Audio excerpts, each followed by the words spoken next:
Livro do profeta Daniel, capítulo 3, a partir do versículo 28, disse assim: Falou Nabucodonosor e disse: Bendito seja o Deus de Sadraque, Mesaque e Abdenego, que enviou o seu anjo e livrou os seus servos que confiaram nele, pois não quiseram cumprir a palavra do rei, preferindo entregar o seu corpo a servirem e adorarem a qualquer outro Deus, senão ao seu Deus. Portanto, faço um decreto pelo qual todo povo, nação e língua, que disser blasfêmia contra o Deus de Sadraque, Mesaque e Abdenego, seja despedaçado e as suas casas sejam feitas em monturo, porque não há outro Deus que possa livrar como este. Então o rei fez prosperar a Sadraque, a Mesaque e a Abdenego na província da Babilônia. O texto vai dizer, já no seu início, que Nabucodonosor manda construir uma estátua e no versículo 1 do capítulo 3, essa estátua tinha uma altura de 60 côvados e uma largura de 6 côvados. Se você prestar atenção, a largura é 10% da altura.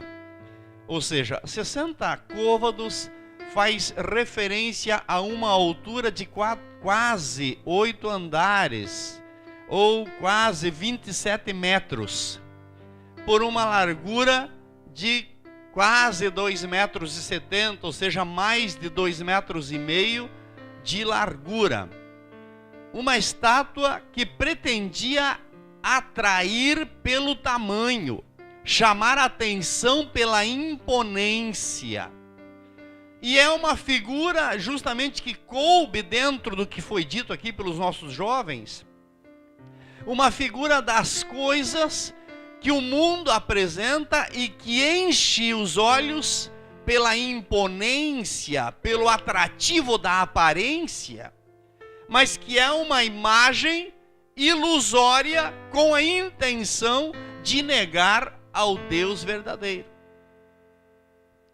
E o texto vai dizer que havia, nesse momento da construção dessa estátua, alguns jovens. O texto em apreço faz referência a 3 nomes, mas eu incluí aqui porque quando Nabucodonosor mandou trazer de Judá alguns prisioneiros que pertenciam à nação de Israel, mandou trazer jovens de boa aparência que viessem trabalhar no palácio, para servirem no palácio. E ali estavam 4 jovens que se destacaram. Um jovem chamava Daniel, outro jovem chamava Ananias, outro jovem chamava Misael e outro jovem chamava Azarias. Diga comigo, jovens. Jovens, o culto é de jovens, o assunto não é para jovens. Ou pode ser para jovens, se eu, que tenho quase 58 anos, me considere um jovem, porque eu sou renovado todos os dias pelo Senhor. Mas eu quis destacar a tradução dos nomes desses jovens, lá na sua originalidade, lá do seu significado a partir do hebreu. O termo Daniel, o nome Daniel, significa Deus é o meu juiz, ou Deus é aquele que me julga, ou Deus é aquele que julga as minhas causas. Esse é o significado do nome Daniel. O nome Ananias, que foi o próximo jovem, significa o Senhor é gracioso, ou o Senhor foi cheio de graça para comigo, cheio de misericórdia. A palavra graça não está falando de ser engraçado, mas de ser misericordioso. Então o nome Ananias tem esse significado: o Senhor foi gracioso para comigo. O terceiro jovem, Misael. O termo Misael significa aquele que é semelhante a Deus ou que é procedente de Deus. Não semelhante no sentido de ser igual, mas aquele que procede de Deus. E também Azarias, cuja tradução é o Senhor ajuda ou o Senhor é o meu ajudador. Quando esses jovens chegam na Babilônia, que vão ao palácio, eu vou repetir, não temos muito tempo para todo o histórico deles, mas Nabucodonosor muda o nome dos jovens. E a Daniel passa a chamá-lo de Beltesazar, que significa tesouros de Baal ou depositório dos segredos do rei. Esse nome por si vai extrair o sentido original da palavra, Deus é aquele que me julga, e vai fazer uma massagem no ego do proprietário desse nome. Porque ele está dizendo que esse personagem que tem esse nome é um depositório dos segredos do rei e é também um tesouro de Baal. E eu ouvi aqui o pastor Clarissone fazendo menção ao trabalho dos jovens, o Filemão também comentou, e eu fico maravilhado quando eu vejo a evolução dos nossos jovens, quando sobem na tribuna, já com uma certa facilidade. Mas eu não vou mudar o nome de ninguém, porque se eu mudar o nome, ou se eu fizer um elogio, há um risco de que se sintam massageados no ego e esqueçam-se que a soberania é do Senhor. A honra e a glória pertencem a Deus. O Ananias, Nabucodonosor mudou o nome dele para Sadraque, que significa inspiração do sol, ou a inspiração do Deus Sol nos proteja. Transforma o nome original, que significa o Senhor é cheio de graça para comigo, num outro sentido. A inspiração do Deus Sol. Tira Deus do seu lugar e põe a coisa no lugar do Criador. Deu para você entender, querido? Outro jovem, que era Misael, foi chamado então por Nabucodonosor de Mesaque, ou aquele que pertence à deusa Sessash. Uma transformação total. É semelhante a Deus, Nabucodonosor está dizendo pertence a uma deusa. O mundo tem essa intenção em relação aos crentes e fundamentalmente aos jovens.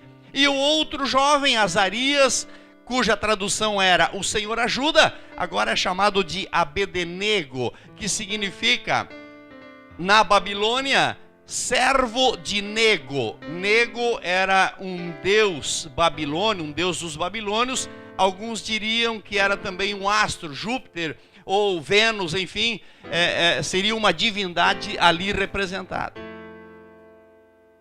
Nabucodonosor encarregou-se de mexer com a cabeça dos jovens.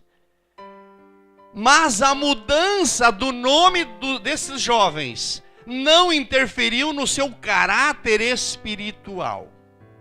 Não alterou o seu conceito em relação ao seu próprio Deus. Porque eles tinham uma origem forte. Esses jovens haviam recebido os seus nomes dos pais, lá na sua terra. Quando você recebe orientação dos seus pais, orientação da sua liderança, orientação forte e saudável, não importa mais o que aconteça em torno de você, você manterá uma linha de retidão, porque você aprendeu que Deus é soberano, Deus é maior e Deus cuida de nós.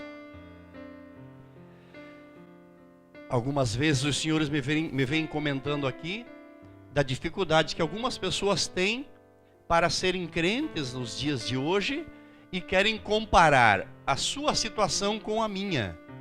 E não dá para comparar porque eu tenho uma origem dentro do cristianismo evangélico. Eu nasci praticamente dentro da igreja.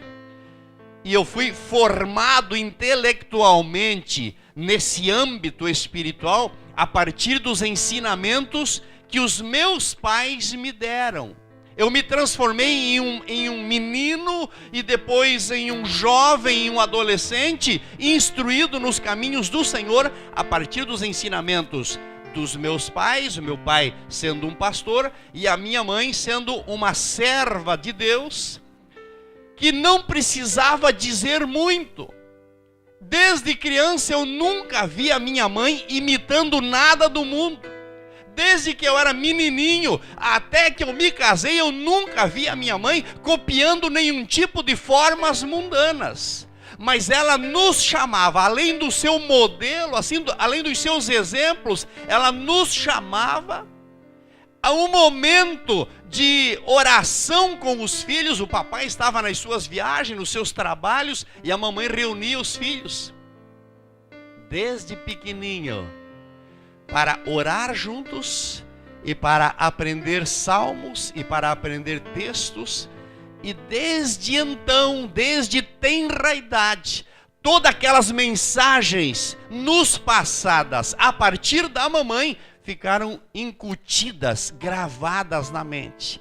E grande parte do ministério que hoje eu exerço e alguns textos que eu nunca mais me esqueci aconteceram de ser gravados naqueles momentos quando a minha mãe nos orientava. Agora, o rei Nabucodonosor pode mudar o meu nome, pode querer incutir na minha mente massagens de ego, pode construir a estátua que ele quiser. Eu já estou formado, porque eu sei em quem eu tenho crido. Você pode exaltar o nome do Senhor Jesus? Nabucodonosor constrói uma estátua. Você conhece a história. E ele então vai propor que todos adorem aquela estátua, aquela coisa grande, aquela coisa imensa. Uma estátua com altura de quase 8 andares, ela é vista de muito longe. E o brilho de uma coisa dessa natureza vai atrair pessoas de longe, vai atrair pessoas dos diferentes lugares para ver isso. Imagine você, ainda por cima, havendo a propagação do evento que consagraria a tal imagem de escultura.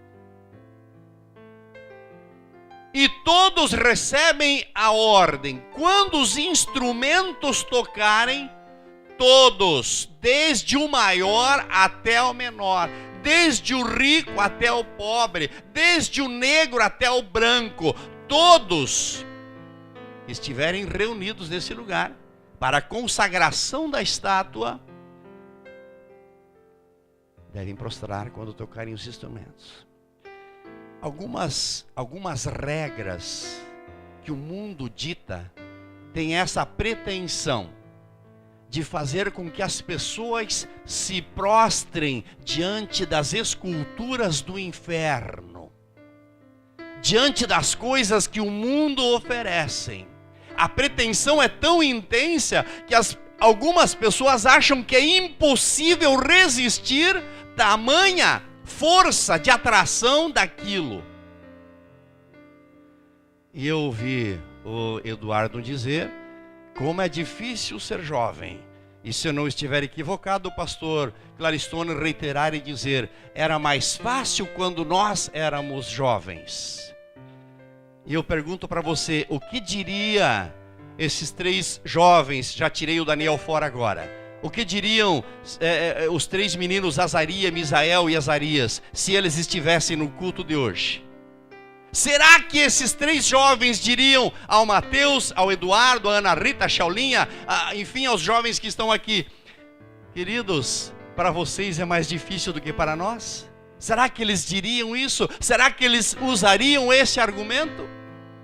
Porque eles foram retirados da sua cidade natal, do seu lugar de origem, do seu contexto familiar e étnico, e foram transportados para dentro da casa do palácio, a casa do rei, e receberam ordens que dentro da razão não haveria como desobedecer. Eu disse que o tema da mensagem é loucuras de crente. Você entendeu essa palavra? E agora eu vejo esses 3 jovens. O papai já não está mais ali para dizer o teu nome é Ananias, o teu nome é Azarias, o teu nome é Misael. O papai não está mais ali. A mamãe que costumava chamar para fazer as orações não está presente. Não sei nem onde é que eles estão. Aquela igreja onde eu congregava lá em Judá, lá na minha terra, eu também não sei mais onde é que eles estão. Eu estou totalmente cercado de atrativos diferentes. Será que eu consigo resistir a tudo isso? E agora o rei dá uma ordem, é uma determinação do rei. Quem não se prostrar quando soem os instrumentos, quando toquem as buzinas, será lançado em uma fornalha de fogo ardente e será extirpado do meio do povo. E aconteceu, tocaram os instrumentos, as multidões se prostraram. A Bíblia disse que a determinação era que o rosto ficasse próximo ao solo. O inimigo das nossas almas quer exatamente fazer isso conosco, quer nos colocar com a cara no pó, quer nos colocar com a cara no chão. A intenção do inferno é nos colocar para baixo.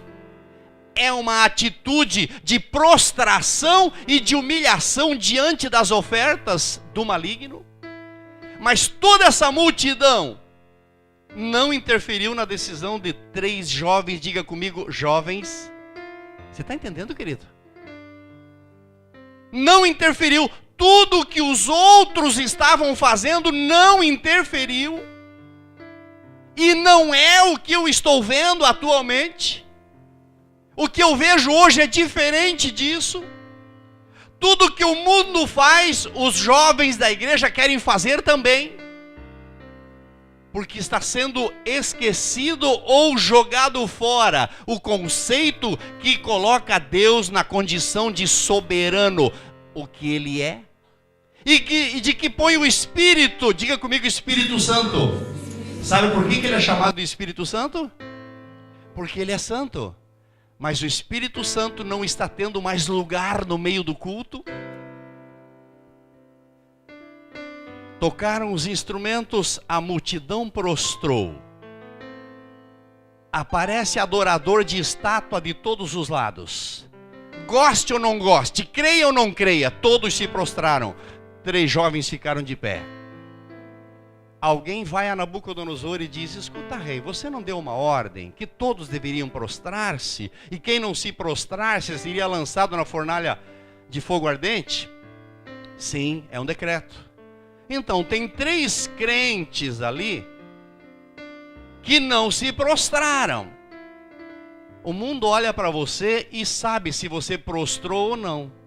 O mundo olha para você e sabe se você cedeu ou não. Não é só Deus que sabe. O mundo sabe quando você cedeu, quando você se curvou, quando você baixou a cabeça. O mundo sabe. Eu lembro que numa empresa onde eu trabalhava, eu era respeitado pela minha posição hierárquica dentro da administração daquela empresa. Mas num determinado momento eu entrei na sala do escritório e alguém me chamou lá da rua e disse: ô irmão. E eu parei, olhei para trás e disse assim: tu é crente? Não. Então eu não sou seu irmão. Eu sei a minha posição. Você quer prostrar? Você quer cair com a sua cara no chão, com a sua boca na terra? Eu não estou nem aí para você. Se você não se converter a Jesus, você não é meu irmão. Eu sou irmão dos filhos de Deus. Ah, pastor, mas todos são filhos de Deus. Não é verdade. Todos são criaturas de Deus, mas filhos de Deus são aqueles que o receberam por Senhor. Você pode exaltar o nome de Jesus? Aleluia. Trouxeram os 3 jovens até Nabucodonosor. E Nabucodonosor pergunta a eles no versículo 14. Versículo 14 diz assim: é verdade, ó Sadraque, Mesaque e Abdenego, que vós não servis aos meus deuses, nem adorais a imagem de ouro que levantei? Os 3 chegam. Olha aqui para o pastor, por gentileza. Os 3 jovens, uma multidão incontável em torno da imagem. 3 jovens são chamados diante da autoridade máxima, o rei Nabucodonosor. Você às vezes treme para subir aqui na tribuna de uma igreja do tamanho da nossa. 3 jovens crentes são chamados diante de um rei incrédulo, de um rei perverso, que havia aprisionado o povo de Deus. E esse rei agora é arrogante, ele é presunçoso, a história dele coloca ele na condição de prepotente. Ele se acha maior do que Deus.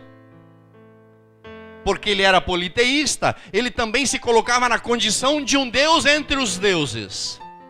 E essa autoridade máxima chama esses 3 jovens e pergunta: é verdade que vocês não vão adorar a estátua de ouro que eu levantei?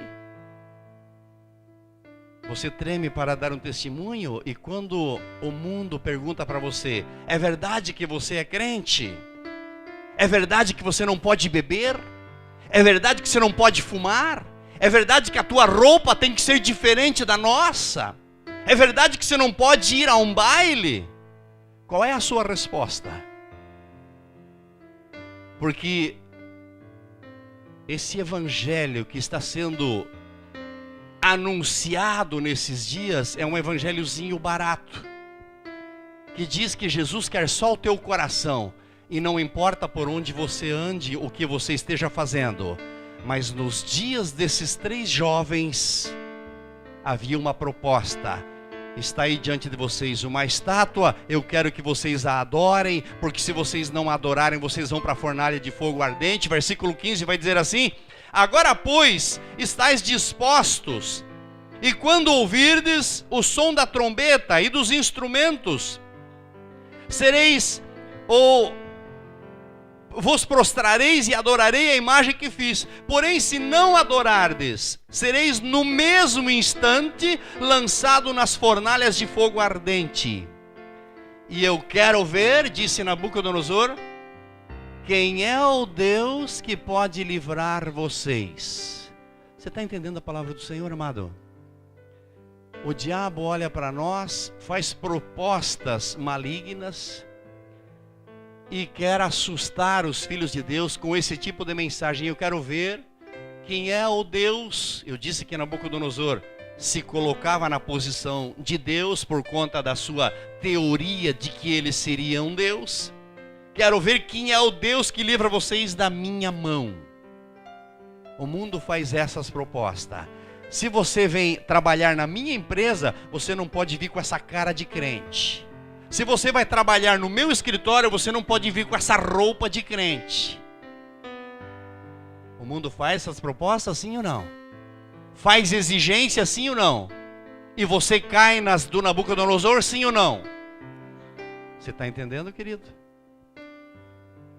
Se vocês não se prostrarem, disse Nabucodonosor, imediatamente vocês serão lançados na fornalha. Eu vou mandar tocar a banda de novo.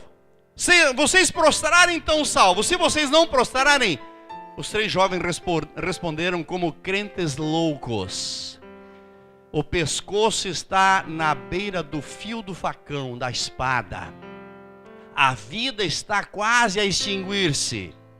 Mas eles respondem de cabeça erguida. O rei não precisa nem mandar a banda tocar, porque nós não nos prostraremos independente do que for.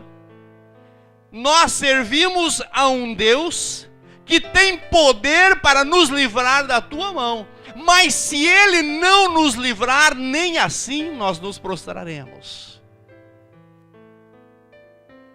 Diga comigo, jovens. Você está entendendo, querido?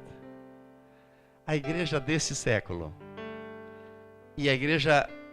Eu acredito que lá pelo terceiro, quase no final do século passado, não tão no final assim, 1975, 1980, a igreja já começou a sofrer modernidade. E desse século para cá é chamado de pós-moderno. aquele evangelho moderno já trazia para dentro do culto um modelo de culto que não combinava com a santidade do Espírito Santo. Começou a introduzir-se rock num primeiro momento, outros estilos musicais, alguns modelos que tinham a intenção de disfarçar, de fazer com que os crentes pensassem que porque estamos dentro da igreja, então Deus está na igreja, em detrimento da santidade do Senhor. Eu gosto de uma frase, uma teoria.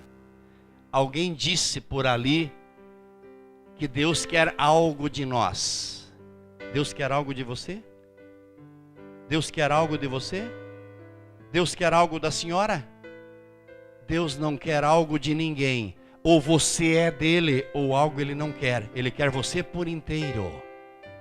E se eu preciso trazer um show de rock, ou do estilo que for, de pregação ou de canção, para dentro do culto, eu tenho medo que Deus se retire desse culto, quando a intenção é atrair pessoas. A intenção da música na casa do Senhor nunca foi atrair gente.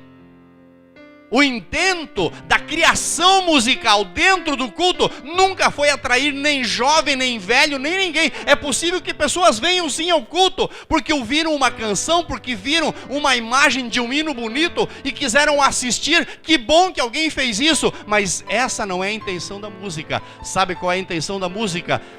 Exaltar aquele que vive e reina para todo sempre. Mas quando eu crio modelos carnais, e alguém disse outro dia, para atrair pessoas carnais, eu vou ter que criar mais coisas carnais para manter os carnais na igreja. E nós não estamos aqui para ser carnais. Nós estamos aqui porque Ele é santo, Ele é santo, Ele é santo. Eu disse que eu fui criado dentro desse modelo. Um si bemol ali para mim, quero ver. Como é que era o modelo daquele hino que eu cantava? Rude cruz se erigiu, dela o dia fugiu, como emblema de vergonha. Emblema do que? Fica tocando, filho. Emblema do que? E eu era jovem. Aos 12 anos de idade, eu desci as águas. Aos 9 anos de idade, eu levantei a minha mãozinha, como a mão da Aline, pequenininha. Quando o pastor disse quem quer aceitar Jesus, eu levantei a minha mão. Eu era o filho do pastor.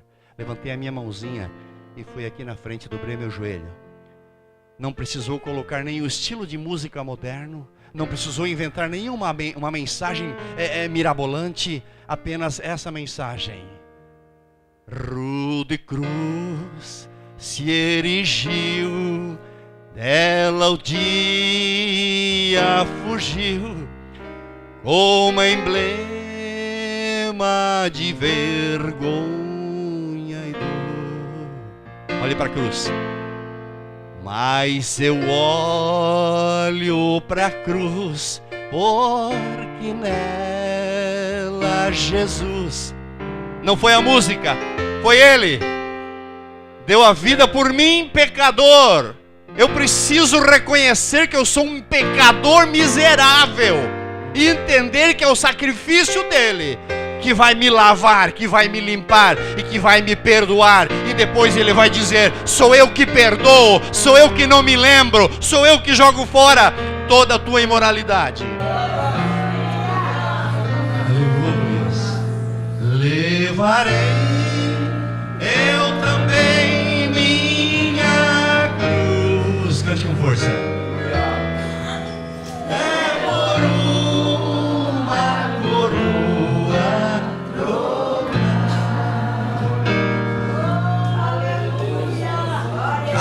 Pastor, mas agora não dá mais.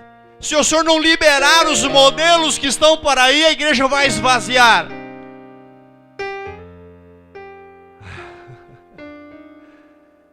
Havia uma ameaça de Nabucodonosor: se vocês não adorarem a minha imagem, eu jogo vocês na fornalha de fogo ardente.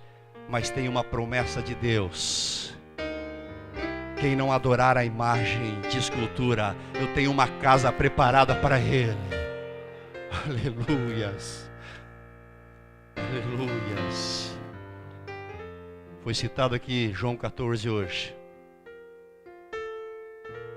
Não se turbe o vosso coração. Crede em Deus. E Jesus disse: creiam também em mim. Na casa de meu Pai, tem muitas moradas. Tem uma morada para mim, e tem uma morada para você, e tem uma morada para o Senhor, e tem uma morada para o Senhor. E nós vamos morar lá. E nós vamos morar lá. E nós vamos morar lá. Aleluia.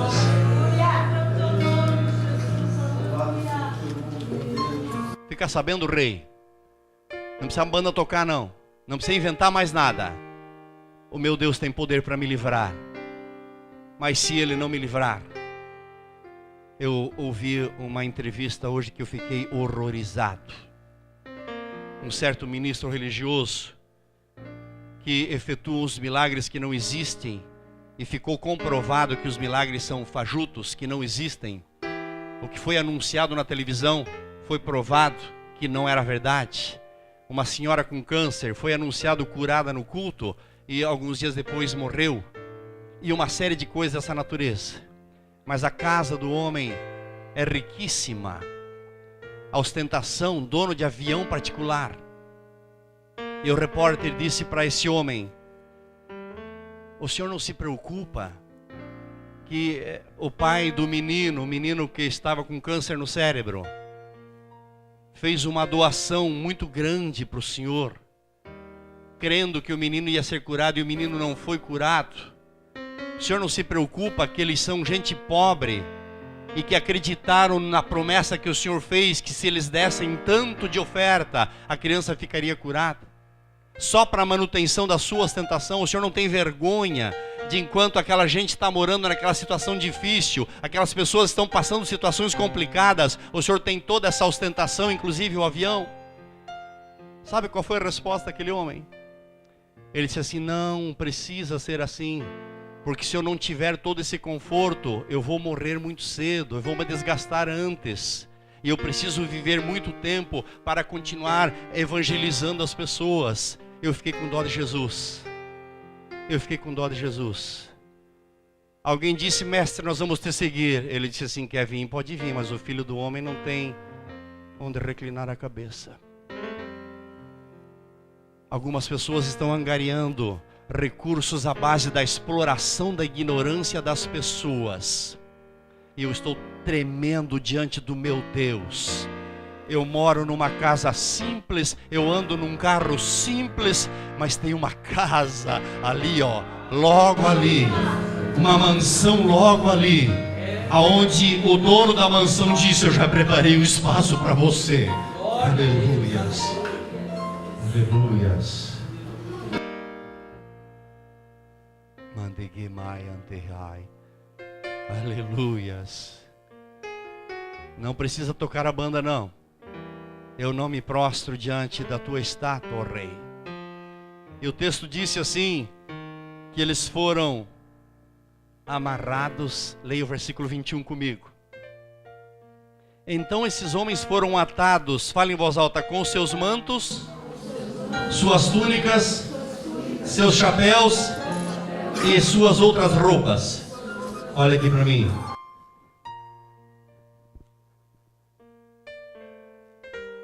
Você é criticado pelo teu penteado, pela tua cara lavada, pela tua roupa. O Nabucodonosor amarra tudo isso e quer jogar na fornalha. O Nabucodonosor quer pegar tudo isso e jogar na fornalha. E eles foram amarrados com tudo, a sua roupa, o seu chapéu, a sua túnica, tudo. E foram jogados, e o texto da minha tradução diz assim: de alto ou do alto para dentro da fornalha. Os soldados que jogaram esses 3 jovens dentro da fornalha morreram com o calor da fornalha. Sabe o que foi que queimou quando eles caíram na fornalha? Além dos soldados que morreram? Só a corda que estava amarrando eles. Mas a roupa, a túnica, o chapéu não queimou. Nem cheiro de fumaça. Caíram lá dentro. Imediatamente as cordas se queimaram. E os 3 jovens: o Senhor é o meu ajudador. O Senhor é o que julga as minhas causas. O Senhor é o meu protetor. Começa a andar com eles dentro da fornalha.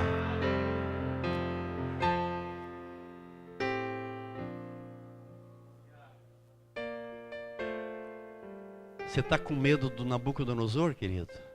Ou está se sentindo muito atraído pela estátua dele? Está se sentindo muito atraído pelo mundo? Tem muita festinha de aniversário que atrapalha você do culto, é isso? Tem muito reuniãozinha de comadre, de compadre por ali, que impede você das coisas de Deus, é isso? 3 jovens. 3, diga comigo, jovens. Tem jovens nesse lugar aqui? Eu sou um jovem ainda.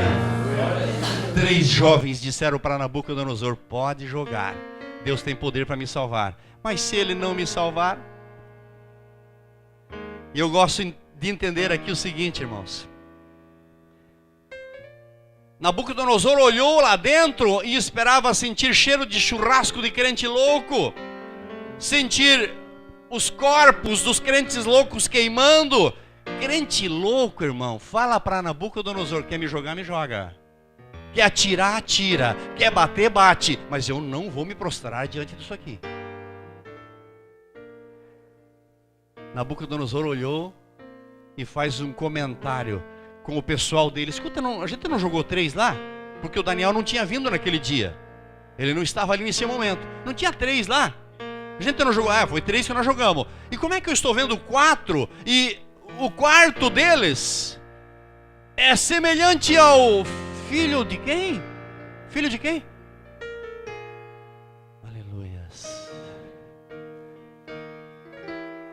Há quem diga que era a presença de um anjo. Mas quando eu leio Hebreus capítulo 5, versículo 7, disse assim: e Jesus nos dias da sua carne. Um tempo diferente. Precedendo era Jesus antes dos dias da sua carne. E no versículo 25: portanto pode salvar perfeitamente os que por ele se chegam salvar do fogo. Lá na fornalha, dentro do meu ângulo de visão teológico, era o próprio Senhor Jesus passeando com eles no meio da fornalha. Ainda que eu andasse lá pelos vales, lá pelos rios, lá pelos incêndios, eu não temo mal algum, porque o Senhor está comigo. É a presença do Senhor na minha vida. Manda sair para fora, ô meninos! Interessante, né? Interessante. Quando você se faz semelhante ao mundo lá fora, tu fica igual a todo mundo. Se você olhar numa caverna de morcego, todo mundo é morcego. Se você olhar num ninho de rato, todo mundo é rato. Mas quando você se destaca porque você tem uma posição diferente, Nabucodonosor olha: saiam para fora. E vai dar uma ordem. Olhem para esses meninos aqui. O quarto homem estava lá dentro da fornalha. Quando eles saíram para fora, quantos eram? 3. Só no dia da dificuldade, só na hora da angústia, lá estava o quarto homem. Saíram no problema, tudo certo. E o rei Nabucodonosor vai exaltar esses jovens e vai dar o seguinte decreto: estava com eles o Filho do Deus vivo. E a partir de hoje é decreto: eu não quero que ninguém blasfeme contra o Deus deles. Eu não sei onde você trabalha, eu não sei aonde você estuda, eu não sei qual é a casa que você frequenta, eu não sei se você tem uma Bíblia sobre a sua mesa, eu não sei se você carrega uma Bíblia no seu carro, eu não sei nada disso, não quero saber. Mas tenha coragem de entender que quando você se mostra como um cristão verdadeiro, quando você se apresenta como alguém que tem postura de crente, postura de alguém que teme a Deus, Ele se encarrega de cuidar de você e exaltar você. Nabucodonosor disse assim: quando tocar a trombeta, se você não se prostrar, eu vou te queimar. E Jesus disse assim: e todos os que se esquecerem de Deus serão lançados aonde? E você acha que o quarto homem vai com você nessa fornalha segunda que eu falei aqui? Não. Mas nessa noite o Senhor está dizendo: eu preparei um lugar para você que vai vencer, para você que vai derrotar o inferno, e para você que tem coragem de dizer para Nabucodonosor: pode fazer o que você quiser, eu sou crente. Você não precisa ler Bíblia lá na sua empresa, mas você pode ter ali o seu texto bíblico no seu bolso. De vez em quando você dá uma olhadinha. Eu costumava levar uma promessa para mim ir gravando textos no meu bolso. Por que eu não aconselho você ter uma Bíblia lá no seu escritório? Para que você não corra risco de, durante o seu expediente, você começar a ler a Bíblia. E a empresa não é lugar de ler a Bíblia, a empresa é lugar de trabalhar. Então não confunda as coisas. Mas um texto bíblico, de vez em quando, você dá aquela lidinha e decora.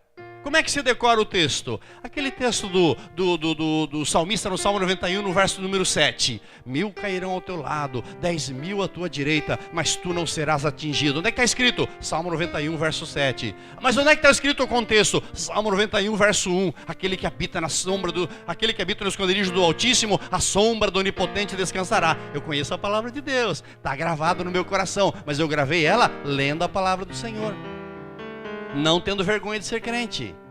Você é crente, Oceano? Eu sou crente. Mas a empresa requeria de mim, por causa da minha posição dentro da hierarquia da empresa. Você tem que ir lá no clube, nas reuniões do clube. Que tribulação, irmãos. Você ir no meio de pessoas que não temem a Deus, que não são crentes, e eles começam: Oceano, você não vai jogar. Oceano, você não vai beber. Alguns do senhor aqui aceitaram Jesus já mais maduro, sim ou não? Não aceitaram de jovem? Quando se reúnem as pessoas que não conhecem a Deus para beber, ali na minha terra de alemão, bebe-se cerveja comendo salsicha. Você começa a comer salsicha e beber cerveja, daqui a pouco tem mais salsicha dentro do copo da cerveja do que cerveja mesmo. E está todo mundo comendo cerveja, porque daí está tudo misturado. Você não vai um golinho? Não vai não. Nem que eu fosse porco eu não comia isso, quanto mais sendo crente. Eu sou ovelha, sou um crente louco, não misturo com essas coisas não. Mas que o Senhor tenha misericórdia de nós nesse lugar. E que nós possamos entender que nós não fomos chamados para agradar Nabucodonosor. Mesmo que eu tenha que trabalhar lá na casa do rei. Eu tenho que trabalhar lá na casa do Nabucodonosor. Eu fui escolhido porque eu tenho formação acadêmica, tenho boa conceituação e, enfim, sou de uma família tradicional, o rei me escolheu. Mas eu continuo sendo servo do Senhor. E o nome do Senhor continua sendo exaltado na...